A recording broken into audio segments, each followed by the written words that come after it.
Sebab tu tuan-tuan, kawan saya, anak murid saya, dia kata, "Ustaz, saya balik rumah Ustaz, Ustaz suruh saya pakai jubah, Ustaz suruh saya pakai serban, pakai kepiah. Tapi Ustaz, kalau saya pakai, tak ada siapa nak kawan dengan saya. Tak ada siapa nak kawan dengan saya, Ustaz. Saya pakai kepiah, saya pakai serban ke, saya pakai jubah ke Ustaz, saya pi kawan-kawan lama akan tengok saya dengan pandangan yang pelik. Saya pun dari mana tuan-tuan rasa tak? Saya, tuan-tuan, saya rasa kawan-kawan saya bila saya pi, tengok kita atas bawah. Bila dari mana? Sebab apa? Ustaz, saya nak beramal macam mana Ustaz? Kawan-kawan saya tak mau kawan dengan saya. Saya kata apa anak murid saya? Tak apa dah. Asalkan kamu beramal dengan sunnah, insya-Allah Allah akan hantar orang lebih baik jaga kamu. Allah akan hantar orang lebih baik kawan dengan kamu. Tapi tuan-tuan, itulah ujian.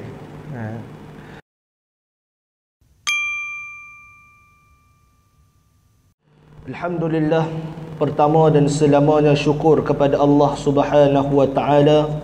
Pada malam ni Allah Subhanahu wa taala berikan kepada kita semua kesempatan untuk sama-sama kita duduk di dalam majlis ilmu, kita dapat mendengar ataupun mengambil keberkatan daripada karangan kitab Syekh Fahmi Zamzam rahimahullahu taala. Moga-moga menjadi peringatan ataupun menjadi persediaan untuk kita semua berada di zaman yang mana disebut oleh Nabi sallallahu alaihi wasallam, zaman yang mana penuh pencaraba dan ujian-ujian yang Nabi sebutkan di dalam hadis-hadis berkenaan dengan fitan. Insya-Allah tuan-tuan muslimin dan muslimat, pada malam ni insya-Allah 22. Insya-Allah pada tuan-tuan muslimin dan muslimat, ibu-ibu dan ayah-ayah yang dirahmati oleh Allah Subhanahu wa taala, malam ni insya-Allah kita masuk pada hadis yang ke-22. Hadis yang menceritakan tajuk yang diletakkan oleh Syekh Fahmi Zamzam rahimahullahu taala, menceritakan perihal orang-orang yang berpegang dengan agamanya seperti memegang bara api di akhir zaman ini, tuan-tuan. Tuan-tuan, ibu-ibu, ayah-ayah muslimin dan muslimat yang dirahmati oleh Allah, pada tajuk ni, pada malam ni, tajuk yang panas, menceritakan bagaimana perihal orang-orang yang beramal dengan Islam. Bila mana kamu duduk di akhir zaman, kalau kamu beramal dengan Islam, Syekh Fahmi Zamzam rahimahullahu ta'ala meletakkan bagaimana orang yang mengamalkan Islam, orang yang meletakkan Islam tinggi di atas, orang yang menjunjung perintah Islam, ketika tu dia akan dicabar dan diuji oleh Allah Subhanahu wa ta'ala dengan ujian yang berat. Dan di antara peristiwa tu, tuan-tuan, peristiwa yang akan berlaku pada akhir zaman. Sebab tu tuan-tuan muslimin dan muslimat yang dirahmati oleh Allah Subhanahu wa ta'ala, mari sama-sama kita membaca hadis ni. Moga-moga dengan kita membaca hadis Nabi sallallahu alaihi wasallam, Allah turunkan keberkatan nur dalam hati kita semua insya-Allah taala. Bismillahirrahmanirrahim. An Anas radhiyallahu anhu qala qala Rasulullah sallallahu alaihi wasallam, ya'ti 'ala an-nas zamanun as-sabiru fihim 'ala dinihi kal-ghabidi 'ala al-jamri. Akhrajahu Tirmizi. Baik, artinya daripada Sayyidina Anas radhiyallahu an, beliau berkata, Rasulullah sallallahu alaihi wasallam bersabda, akan datang kepada umat aku ataupun umatku suatu zaman di mana orang-orang yang berpegang kepada agamanya laksana ataupun seumpama menggenggam bara api. Hadis riwayat At-Tirmizi. Keterangan yang dimaksudkan di sini ialah zaman yang sangat menggugat iman, sehingga sesiapa saja yang hendak mengamalkan ajaran agamanya terpaksa menghadapi kesulitan dan tentangan yang sangat hebat. Tuan-tuan, Syekh Fahmi Zamzam rahimahullahu ta'ala dalam keterangan berkenaan dengan hadis ni, Syekh Fahmi Zamzam rahimahullahu ta'ala kata apa? Yang dimaksudkan di sini, yang dimaksudkan oleh hadis ni ialah zaman yang menggugat iman. Zaman bila tu tuan-tuan? Kalau tanya saya tuan-tuan, banyak ulama mutaakhirin berkata, yang ulama moden sekarang ni berkata, zaman yang mana umat sedang dihancurkan, umat Islam sedang dirosakkan, ialah zaman sekarang. Sebab tu tuan-tuan, zaman yang disebut oleh Syekh Fahmi Zamzam, zaman yang kata apa? Zaman yang sangat mengugat keimanan, sehingga kan siapa saja yang nak mengamalkan Islam terpaksa menghadapi kesulitan. Orang yang nak buat Islam, orang yang nak mengamalkan hukum Islam, orang nak meletakkan Islam, orang nak buat syariat Islam, tuan-tuan, kita direndah-rendahkan. Sebab tu tuan-tuan, tak heran kalau kita tengok bila mana zaman sekarang ni, orang, saya dengar seorang ustaz ni cerita saya tuan-tuan, ada seorang ustaz almarhum tuan-tuan, Ustaz Murtada. Tuan-tuan kenal almarhum Ustaz Murtada. Bagaimana dia cerita waktu dia nak buat madrasah, waktu dia nak buat pusat pengajian, satu tanah tu tuan-tuan yang dia dah beli, orang Islam sendiri tak nak kepada pusat pengajian.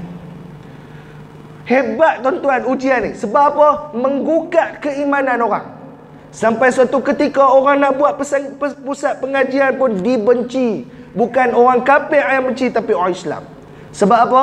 Hati ketika tu Allah tutup hati dia. Summum bukmun umyun fahum la ya'qilun.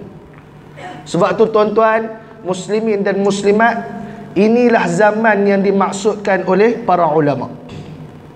Kalau dia tidak bersungguh-sungguh, ni, kalaulah satu-satu orang ulama, satu-satu orang pendakwah tak bersungguh-sungguh dalam menghadapi ujian dan rintangan yang akan datang kepada dia, lalu kata Syekh Fahmi Zamzam, apa dia?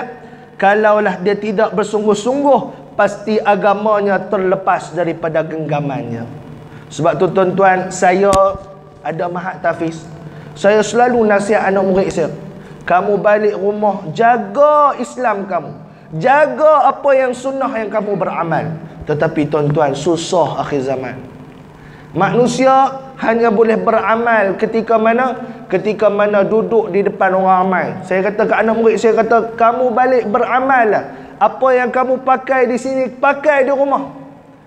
Tetapi tuan-tuan, saya tengok pada sekolah saya sendiri, bila mana ibu dan ayah tak beri sokongan, saya kata Masya Allah.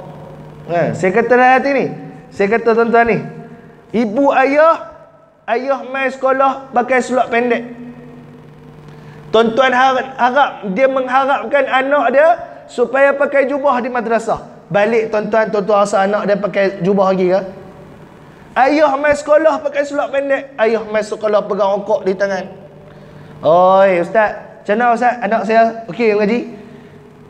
Tuan-tuan rasa macam mana gugatnya iman seorang anak. Ayah dia nak anak dia hebat, tetapi pada yang masa yang sama, seorang ayah tak menunjukkan contoh yang baik pada seorang anak. Sebab tu tuan-tuan, saya kata, ya Allah, saya kata dalam hati saya ni, macam mana aku nak didik sekarang punya umat? Di madrasah duduk 3 bulan. Mahat saya tuan-tuan, dah mai cuti ni, mereka baru mai cuti, mereka duduk tu sampai raya pun cuti. Lama tuan-tuan. Tuan-tuan tengok, kalau duduk 4 bulan duduk mahat, pakai jubah, pakai serban, pakai songkok, pakai elok, alhamdulillah. Balik rumah tuan-tuan, Masya Allah. Saya kata balik rumah sehari ya.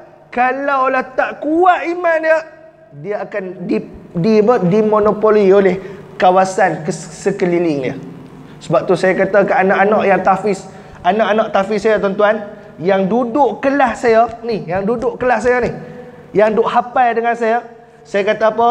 Anak-anak murid ustaz yang menghafal dengan ustaz, kamu kalau nak balik cuti, berikrar dengan ustaz. Anak murid saya ni anak murid saya. Kalau anak murid ustaz-ustaz lain saya tak tahu. Anak-anak murid saya kata apa? Kamu nak balik cuti boleh, ustaz bagi kamu balik. Tapi syarat dia kamu kena ikrar dengan ustaz. Kamu ulang Quran. Kalau kamu tak ulang Quran, Allah laknat kamu hari-hari. Saya kata macam tu anak murid saya. Masya Allah, mai ni tuan-tuan, mai kali ni alhamdulillah tak ada anak murid saya yang duduk rumah tak ulang Quran. Ulang 6 juzuk ulang. Takut Allah laknat. Sebab apa? Tok guru dia dah suruh buat ikrar lah. Angkat tangan ni, bahawa sesungguhnya saya.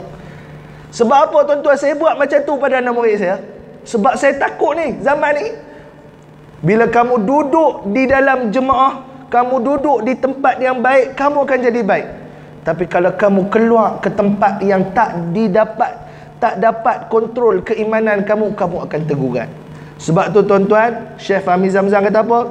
Kalaulah seorang pendakwah, kalaulah seorang guru, kalaulah seorang ulama, tu tuan-tuan, kita dalam Malaysia gerakan untuk menegakkan Islam di bawah apa? Di bawah satu parti yang disebut PAS. Kita tuan-tuan bergerak nak menegakkan Islam, tetapi berbagai-bagai rintangan dan hidangan yang diuji oleh para ulama kita di Malaysia. Sebab tu tuan-tuan, kalaulah Tok Guru Haji Hadi tu tuan-tuan, Allah uji dia macam-macam. Masya Allah, tabarakallah. Kalaulah dia tak larat lah, tak apalah aku bagi kat orang lain pula, apa orang tak kata dekat aku, dia bagi kat orang lain, tuan-tuan rasa tuan-tuan mau tak? Tak larat tuan-tuan. Tu Syekh Fahmi kata apa? Kalaulah dia tak bersungguh-sungguh, pasti terlepas agamanya daripada apa? Genggamannya. Lalu tuan-tuan, Syekh Fahmi Zamzam rahimahullahu ta'ala disebut apa lagi? Ini disebabkan keadaan di sekeliling yang tidak membantu untuk menunaikan kewajipan agamanya. Sebab apa tuan-tuan? Keadaan sekeliling kita tidak membantu kita untuk kita membuat agama kita, untuk kita mengamalkan agama kita. Sebab Nabi SAW dah sebut dalam sebuah hadis, yang mana tuan-tuan disebut dalam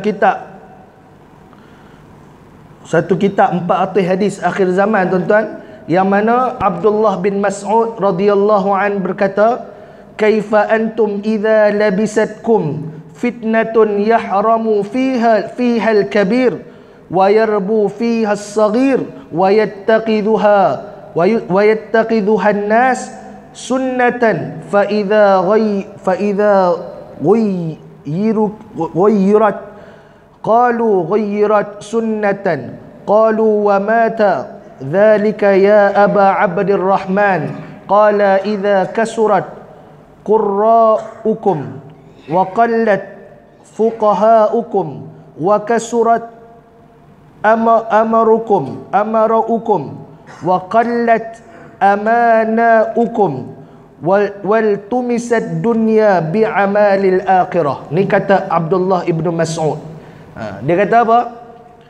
Bagaimana jadinya jika kalian tertimpa dengan fitnah yang membuatkan orang-orang tua yang semakin lemah, yang orang-orang tua menjadi semakin lemah, anak-anak kecil menjadi dewasa, dan ketika orang-orang telah menganut suatu perilaku yang keliru, namun ketika datang orang-orang ingin mengubah kondisinya, mereka justeru berkata perilaku ini telah hendak diubah. Maka orang-orang pun bertanya, kapan, bilakah hal itu terjadi wahai Abu Abdurrahman? Abdullah bin Mas'ud berkata, jika di antara kalian banyak para ahli qiraat sedangkan para ahli fiqihnya sedikit, banyak orang bermunculan para pemimpin sedangkan sedikit sekali orang yang mempunyai sifat amanah ketika di dunia dicari dengan jalan akhirat.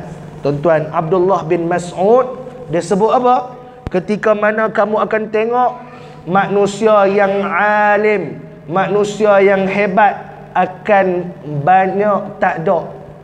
Orang alim, orang yang hebat, para ulama banyak mati dah. Yang ada ketika tu orang-orang yang cuba menyesatkan kamu daripada jalan kamu.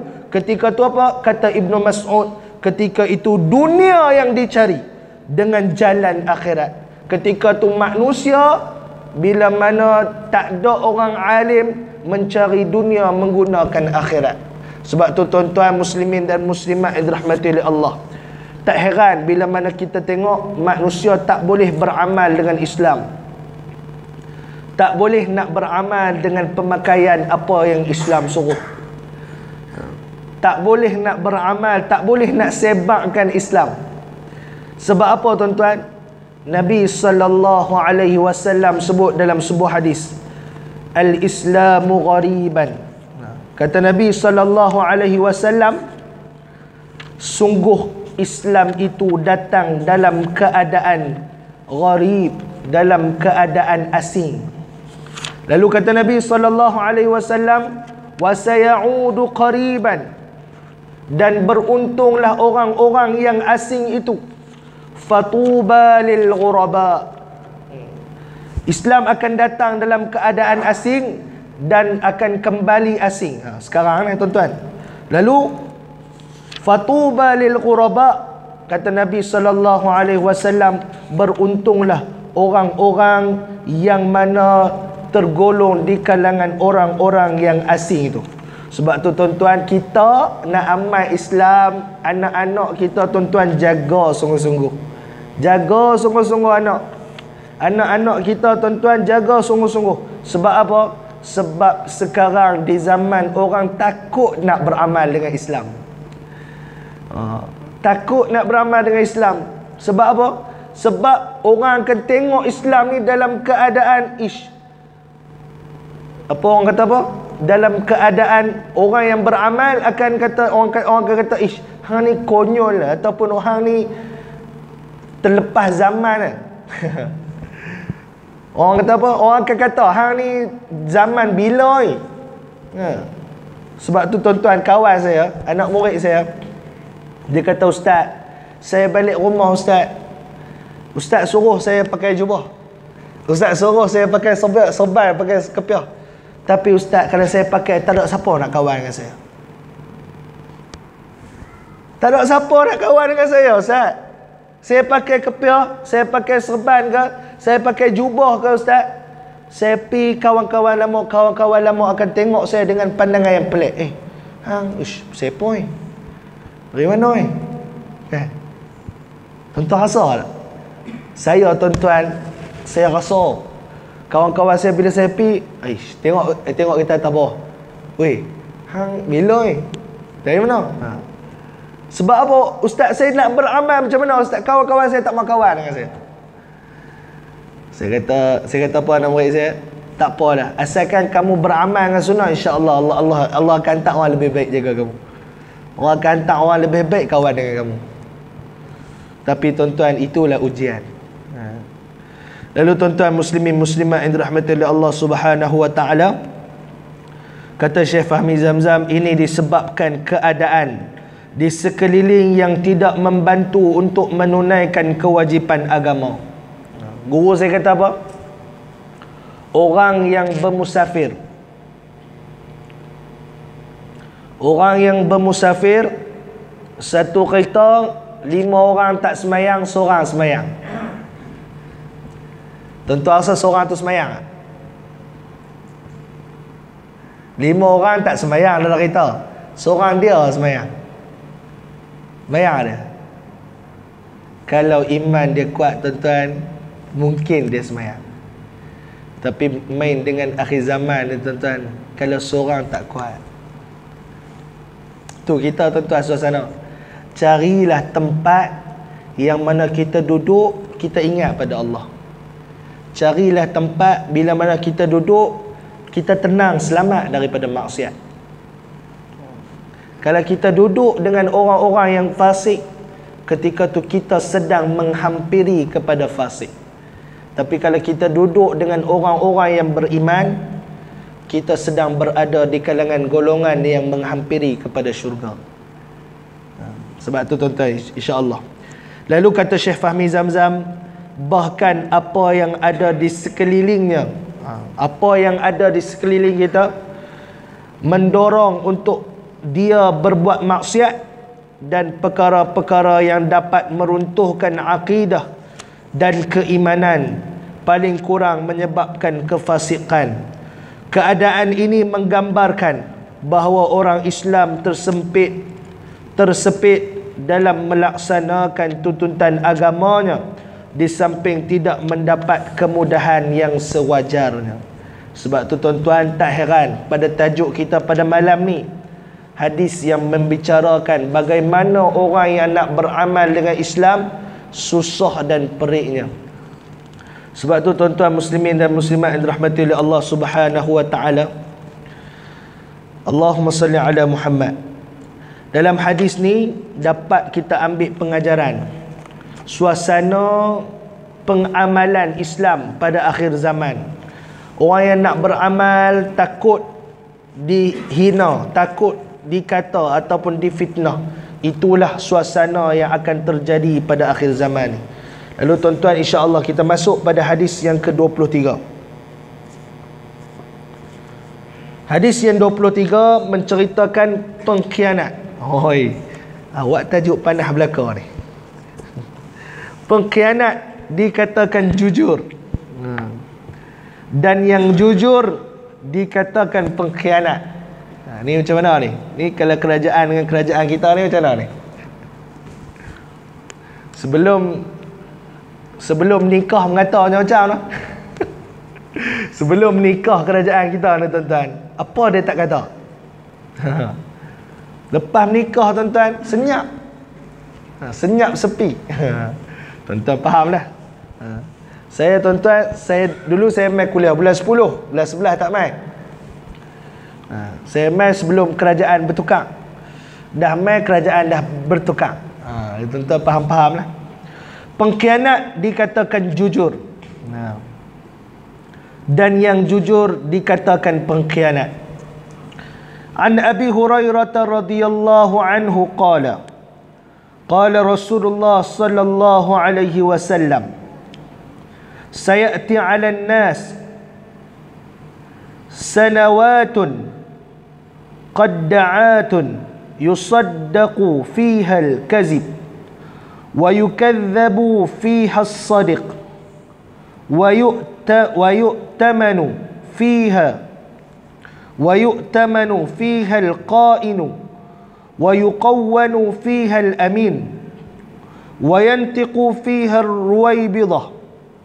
Qila wa ma ruwaybidah? Qala ar-rajulu at-tafihu fi amri al-ammah. Akhrajahu Ibnu Majah. Artinya daripada Abu Hurairah radhiyallahu an.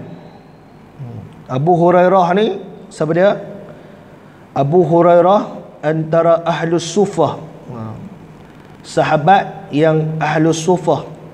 Dia di kalangan orang-orang yang paling banyak meriwayatkan hadis. Abu Hurairah ni kunyah, nama dia Abdurrahman bin Saqar. Abdurrahman bin Saqar, tu nama Abu Hurairah. Katanya beliau berkata, Rasulullah sallallahu alaihi wasallam bersabda, akan datang pada manusia tahun-tahun yang penuh dengan ketanjusan, yakni kemarau panjang. Pada waktu itu si pendusta dikatakan benar, dan orang yang benar dikatakan pendusta.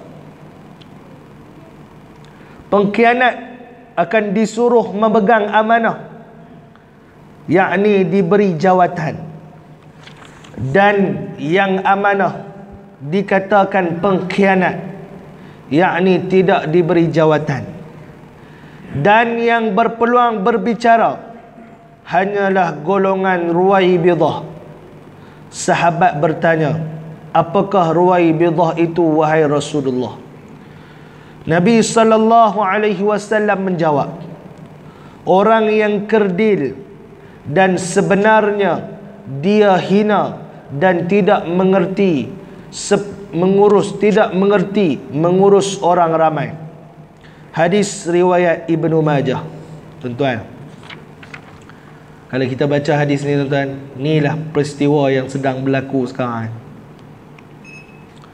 Bila mana hadis ni kita dapat tengok orang yang khianat, orang yang pendusta, orang yang penipu diberi jawatan tertinggi dalam negara kita. Nampak kasar tuan, tapi itulah hakikat. Baik.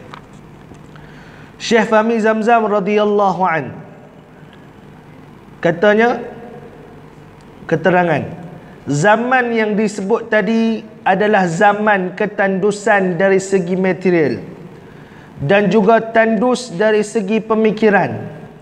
Orang yang benar akan diketepikan, manakala orang-orang yang khianat serta fasik akan disanjung dan dibesar-besarkan. Tuan-tuan, sebenarnya benda ni tuan-tuan semua berlaku zaman kita. Kita tengok depan mata kita tak? Sebab tu tuan-tuan, seorang Habib Abu Bakar Al-Adni ni yang meninggal baru ni, saya waktu mengaji fiqh tahawulat kan, dia kata apa? Dalam Islam, benda yang kamu wajib mengaji ada 4. Dia kata ada 4. Yang pertama, akidah. Yang kedua, fiqh syariat. Yang ketiga tasawuf, akhlak. Tasawuf, ilmu berkenaan dengan hati. Yang keempat, perihal akhir zaman. Dia kata, kamu seorang penuntut ilmu, kamu kena mengaji 4 perkara. Tak cukup kalau kamu hanya ada 3, tetapi kamu tak ada persediaan kamu nak menghadapi akhir zaman. Tak cukup. Sebab tu tuan-tuan, kalau kita baca hadis peristiwa akhir zaman, sebenarnya kita duduk di zaman apa yang disebut oleh Nabi semua sedang berlaku depan mata kita. Bila mana kita tuan-tuan baru lepas pilihan raya, alhamdulillah diperoleh ni Allah kurniakan kemenangan. Alhamdulillah. Saya tuan-tuan, saya tak tahu nak gambar seronok. Ada seorang Tok Guru Haji Subki yang baru meninggal baru ni. Dia tuan-tuan, waktu tahu kata peroleh ni ditawan oleh Perikatan Nasional, dia telefon saya malam tu. Itulah waktu yang saya ingat sampai lah. Dia telefon saya, Assalamualaikum Ustaz, daripada Kelantan, Repek Kelantan. Ustaz, macam mana boleh Ustaz? Saya kata alhamdulillah Tok Guru menang. Tuan-tuan, dia kata apa? Alhamdulillah. Seronoknya tuan-tuan. Sebab apa? Orang yang berjuang ni, orang yang sungguh-sungguh. Dia tak kira dah harta benda dah tuan-tuan, asalkan perjuangan Islam tu tertegak. Tu Tok Guru. Sebab tu tuan-tuan, kita ni duduk pada fasa yang mana zaman orang puja pengkhianat, orang puja pembohong. Orang yang berbohong tuan-tuan dipuja sebagai pemimpin. Dan cakap lebih tuan-tuan bahaya. Cakap lebih bahaya. Tapi nak bagi tahu, ni lah zaman dia. Sebab tu Syekh Fahmi Zamzam bagi tahu dah. Kalau kamu tengok keterangan Syekh Fahmi Zamzam, dia sebut apa? Zaman yang disebut tu zaman yang memang ketandusan dari segi material. Orang ni, orang tengok terus percaya. Sebab tu tuan-tuan, alhamdulillah, antara strategi dalam kita nak memenangi pilihan raya juga, kuasai media sosial. Kuasai media sosial. Keluar satu video fitnah, keluar satu video pencerahan. Itu dia. Supaya apa? Supaya orang ni tak ketandusan, tengok percaya satu tempat. Ni bahayanya tuan-tuan, bila pemimpin yang diangkat itu pemimpin yang penipu. Sebab tu kalau tengok balik, Syekh Fahmi Zamzam kata apa? Orang yang benar tidak diberikan peluang untuk berbicara dan menjadi pemimpin. Kita tengok tuan-tuan, suasana sekarang, sedangkan kalau kita tengok sekarang pun dahsyat dah suasana dah. Kita tengok zaman dulu. Zaman dulu tuan-tuan, ada satu peristiwa sirah, yang mana tuan-tuan sirah ni berlaku dalam peristiwa peperangan Ain Jalut, tak silap saya. Peristiwa yang besar dalam Islam ni. Ketika mana orang Islam tak percaya bahawa Mongol akan serang Baghdad. Sebab apa? Ketika tu orang Islam orang kata ditipu lah oleh Mongol. Orang Islam ditipu bahawa Mongol, tentera Mongol ketika tu tak akan serang Baghdad. Kami hanya akan masuk Baghdad secara aman. Tetapi ada seorang pemimpin tentera Islam. Dia kata apa? Wahai tentera Islam, kamu percayalah cakap aku, tentera Mongol tak akan masuk ke dalam bumi Baghdad dalam keadaan aman, tak? Tapi akan masuk dalam keadaan pertumpahan darah. Dia suruh bersedia.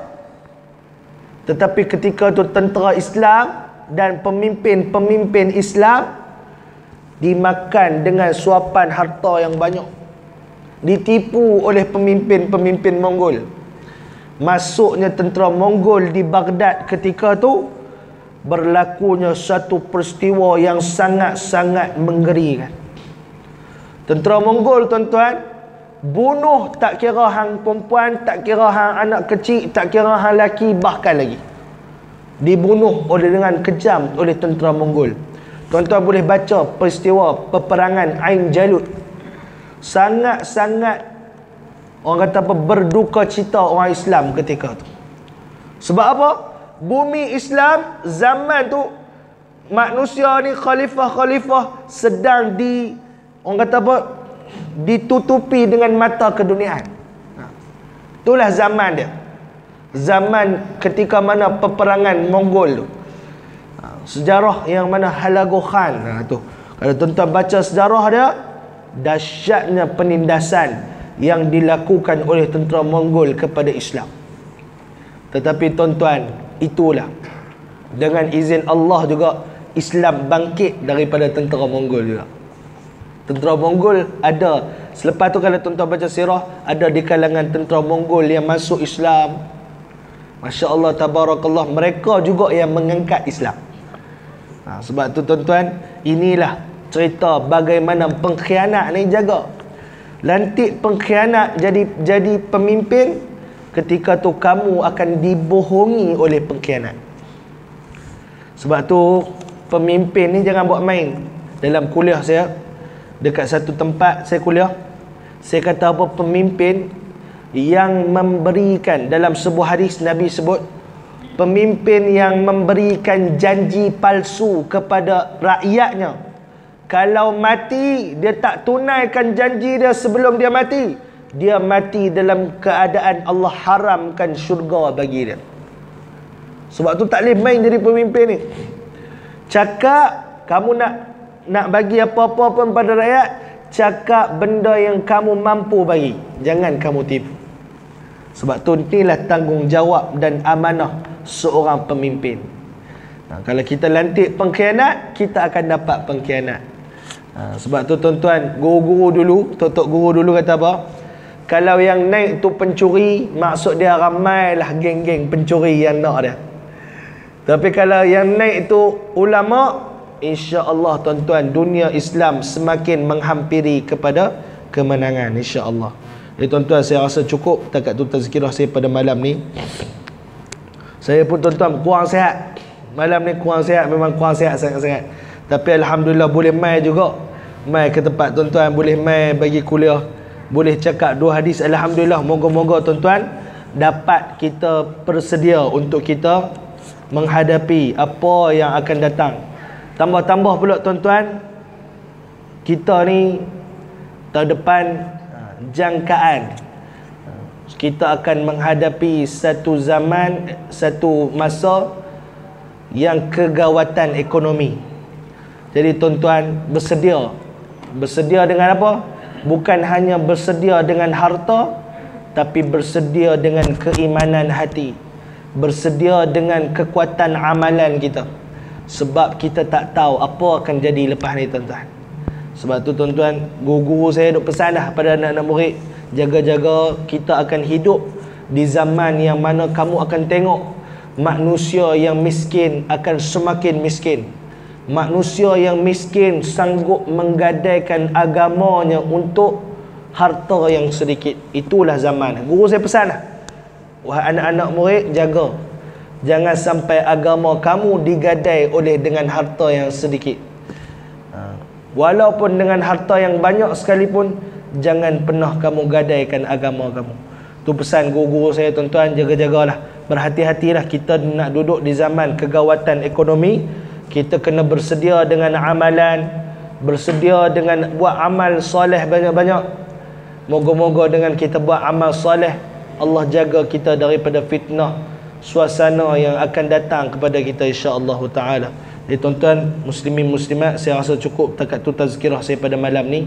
Apa yang baik tu datang daripada Allah Subhanahu wa taala, dan apa yang buruk tu datang daripada diri saya sendiri. Hakikatnya baik buruk tu datang daripada Allah Subhanahu wa taala. Sebelum saya tutup tuan-tuan, ada beberapa perkara yang saya nak maklum.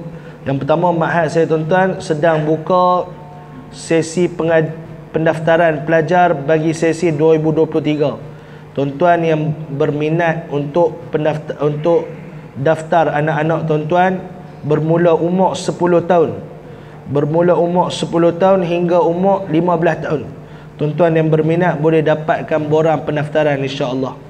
Itu yang pertama. Yang keduanya tuan-tuan, sekiranya tuan-tuan ada harta lebihan, zakat, wakaf, infak dan sebagainya, insya-Allah boleh berikan ataupun infakkan sedikit harta. Moga-moga dapat meringankan perjalanan Ma'had saya tuan-tuan, insya-Allah, perjalanan harian Ma'had saya, insya-Allah. Itu je dah, saya rasa cukup takat tu tazkirah. Kita tutup dengan tasbih kafarah dan suratul Asr. Subhanallah.